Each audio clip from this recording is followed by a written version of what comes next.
Chapter 1. Rickie. Lunchtime is over on the Shipley farm, and now we're standing outside again under the hot summer sun. I've been working here for a few weeks, so I know the routine. First thing in the morning, I help my friend Dylan milk the cows and the goats. Then we eat breakfast before spending the rest of the morning on hard labor. My legs and back are already tired from digging fence post holes. I'm a city boy at heart, so the last few weeks have been a challenge. You've done this before, right? Dylan hands me a wire basket with a wooden handle. Put the eggs in here. Sure thing. Although I haven't collected eggs before, it sounds easier than hauling 50-pound bags of feed around. He also hands me a plastic milk jug with the top cut off and a braided rope looped around the handle. This is for picking blueberries. You hang it around your neck so you can use both hands to pick. Cool. Because I'm really good with my hands. I lift my gaze to Dylan's twin sister Daphne, and sure enough, I find her watching me with curious brown eyes that sharpen immediately when I catch her staring. Again. Flirting with Daphne is the second best thing about working on this farm. The first best thing is the food. Honestly, I'd happily swap the order of those favorites, except the flirting hasn't gotten me where I need to go. Yet. But it's only a matter of time. Daphne knows what she wants. It's the same thing that I want. I can't say why she's so skittish, but I've given her the time and the space to overcome her hesitation. And yet she's still keeping her distance, shooting me looks every time she thinks I'm not paying attention. Spoiler alert, I'm always paying attention. Okay, kids, Dylan says with a chuckle. I'll be back in time to fence in the chickens and do the second milking. Go easy on him, Daph, he tells his sister. Why? She demands. Everyone has to do his share, even the new guy. Yeah, I know, but that isn't what I meant. His eyes twinkle. Be nice. Hey, it's all good, I insist. I like your sister, a lot. Her lips tighten. Dylan smiles. Then he gives us a wave and lopes off toward his truck, where his girlfriend is waiting to accompany him to town to do errands. As soon as he's gone, I turn to Daphne. This is good. We need to talk. This is pretty much the first time we've been alone together since I arrived here. Daphne always watches me with hungry eyes, but she doesn't talk to me. When I walk into a room, she walks out. She's afraid to let me in. I just need to figure out why. We're not here to talk, she says. The berries won't pick themselves. Fine. Should we pick berries first then, or collect the eggs? Divide and conquer. I'll take the berries. She takes the milk jug right out of my grasp. You get the eggs. But this arrangement doesn't work for me at all. Why not together? We can have a nice little chat about why you're avoiding me. Besides, the chickens don't like me. Don't send me in there alone. She halts mid-stride. Wait, are you afraid of the chickens? Her brown eyes light up as if I've just handed her a precious gift. No way. Did I say that? I scoff. I'm not actually afraid of the chickens. We eat chicken a couple of nights a week, so I'm pretty confident about who should be afraid of whom. Their eyes are a little creepy, the way they look at you first with one side of their pointy heads before switching to the other. But never mind, she's already looping the berry jug around her smooth neck. Daphne Shipley is all long limbs and honeyed summer skin. She has soft-looking brown hair and expressive brown eyes that can go from angry to laughing with dizzying speed. And I have it so bad for her. Get the eggs. Don't miss any, she calls over her shoulder. There should be 13 or 14 today. That's all she has to say before she disappears into the blueberry patch, a dozen or so shrubs arranged in 3 rows. The berry bushes aren't as tall as me, but Daphne bends over and disappears, leaving me alone here on the grass, with a wire basket and too many questions and my sexual frustration. Just another day in my messed up life. I'm kinda used to it already. I turn toward the coop and contemplate my strategy. The faster I get this done, the faster I can pick berries with Daphne. 2 or 3 of the hens are already watching me warily, At least I don't have to deal with their electric fence, which Dylan already dismantled. So the hens are milling around their coop, scratching in the grass for bugs, and waiting to slash my throat with their sharp beaks and their scaly red feet. "Okay, ladies," I say, easing my way toward the coop. "Everybody be cool. This is a robbery." I hear a snort from the berry patch. Maybe Daphne isn't a fan of Pulp Fiction, but a good line is a good line, even if the chickens are doing their best to ignore me. The coop has these little doors that open from the outside, revealing the nest boxes. It's a pretty good system, and the first one I open has an egg right there for the taking. It's still warm. I set it carefully into the wire basket and then open the next box. A hen glares at me from inside, her red eye angry. "Lift up your feathered ass, girl. I don't have all day." She doesn't budge, and I let out a sigh. Then I give her a little nudge and spot the 2 eggs she's sitting on. "This hurts me more than it hurts you," I promise her. Then, one at a time, I steal those eggs, and she lets me. 3 down, 10 or 11 to go. As I open the next box, I feel eyes on my back. I don't turn around yet, though. Daphne's watching me. She probably thinks I'm incompetent. While I was born in Vermont, I'm a military brat. I grew up all over the world, and my idea of spending a great day outside is drinking in a German beer garden or sitting at an Australian cafe drinking flat whites and reading poetry. But it's hard to deny that the country life looks good on me. It's only been a few weeks, and I'm tanner and stronger than I've been in years, and Daphne likes that a whole lot more than she's willing to admit. Fine. If she's going to watch me, I'll give her something to look at. I set the wire basket down in the grass and then strip off my t-shirt. Then I angle my torso a quarter turn and flex when I open the next box. I gather another egg and then cut my eyes to the right to try to catch her watching me.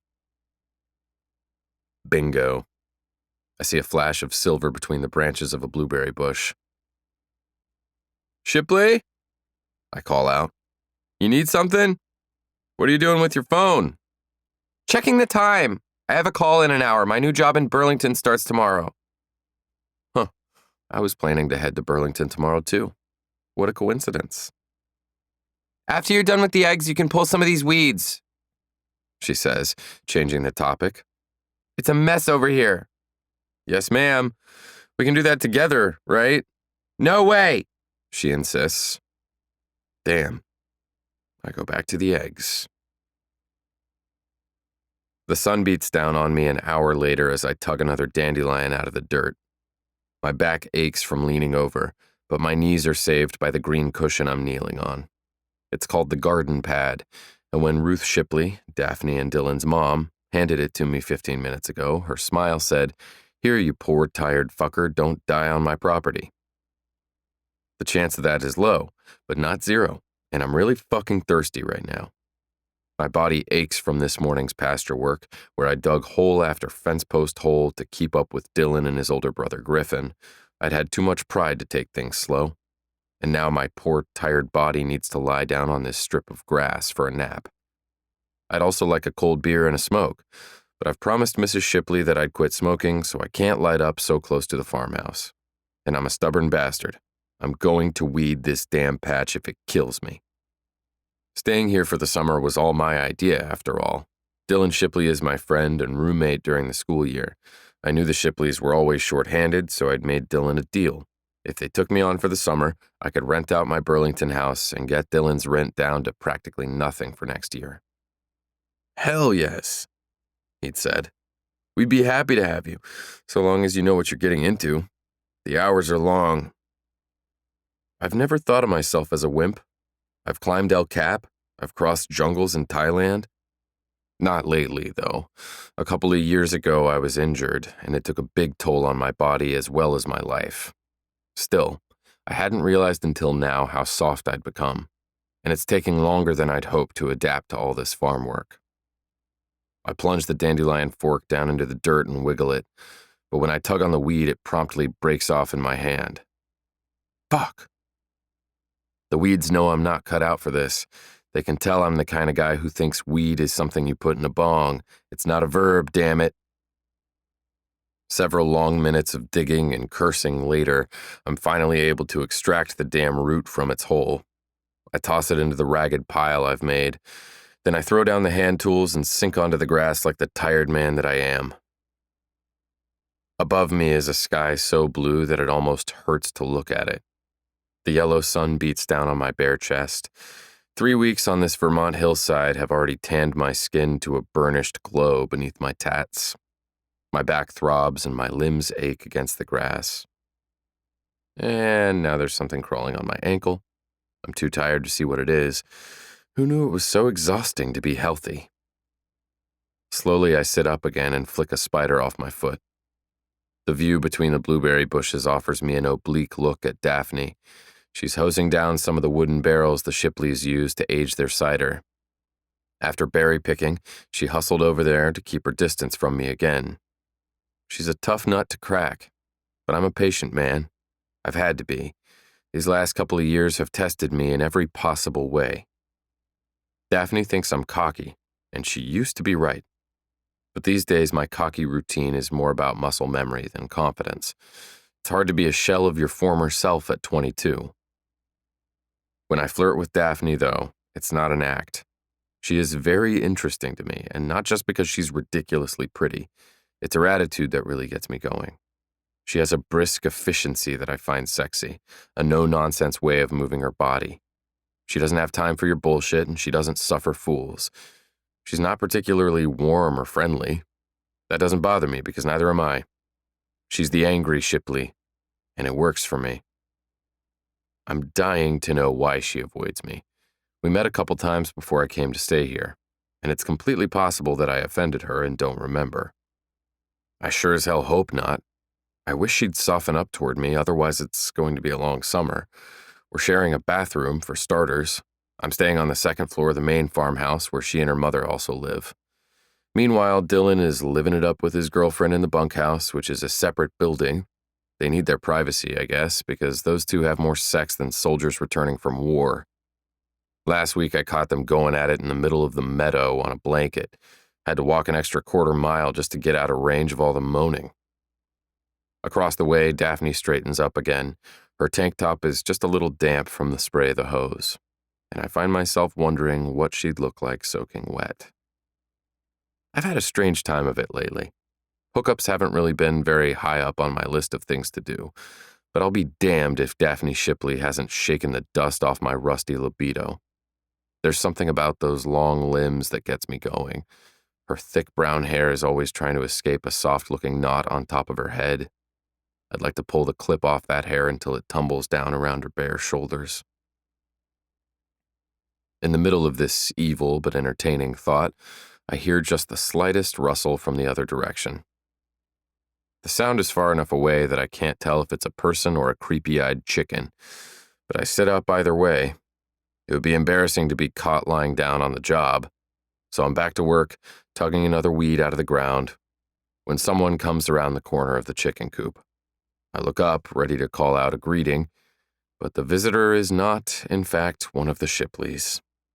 It's a black bear. A real one.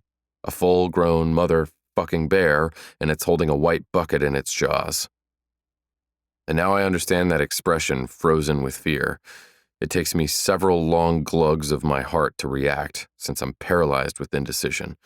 Should I stand up and run? Shout? Play dead? The beast is just a few paces away. I can see the whiskers on its snout. It takes another step, and that's what gets me moving. I stand up, but my shout gets caught in my throat. I grab the Dandelion Fork off the grass. It's my only weapon, but when I take a step backward, I trip on the goddamn garden pad and go down on my ass. The bear watches me scramble around on the ground like a wounded cockroach. I pop up again with a strangled sound, and I turn my body as far as I dare, trying to warn Daphne. "Bear!" I yelp in a voice much too high for a grown man's. But it's enough. Her head swings in this direction. The bear drops his bucket, and it lands with a loud smack. Even if he's about to eat me for lunch, at least Daphne can get away. I see her running toward the tractor shed. At least one of us can flee to safety. Clutching the garden tool, I take a slow step backward. "Fuck off, bear!" Go on back to the 100-acre wood or where the fuck ever. He grabs the bucket's handle in his mouth again and drags it a few feet away from me, and then I edge backward, wondering if it's safe to make a run for it. But then I hear a sound behind me, and I risk everything to take a look over my shoulder. Daphne storms out of the tractor shed, and she's carrying... Is that a shotgun? Before I can blink, she lifts that gun and blasts a shot into the sky, handling the recoil like a champ. My head whips around again as the bear drops the bucket with a loud thump and then trots his fat ass away from me. He keeps right on going, ambling across the meadow and finally disappearing into the tree line. Holy shit! I shout, turning around to see Daphne, who's watching him go. She's holding the shotgun carefully but casually, muzzle pointed toward the ground, her posture 100% badass in her tiny little shorts. Did you see that? It was a motherfucking bear! I'm still in shock. She shrugs. They like the sunflower seeds. Those assholes. I hope he didn't break the bucket. She passes me to pick up the bucket and give it a shake. The lid is still screwed onto it, and I can hear the sunflower seeds rattle inside. Then she walks past me again, on her way to lock the gun away. I watch her long, tanned legs march past, and I'm both turned on and a little frightened of her. I like my women feisty, this one particularly, and I'm starting to think that this summer could be a whole lot of fun.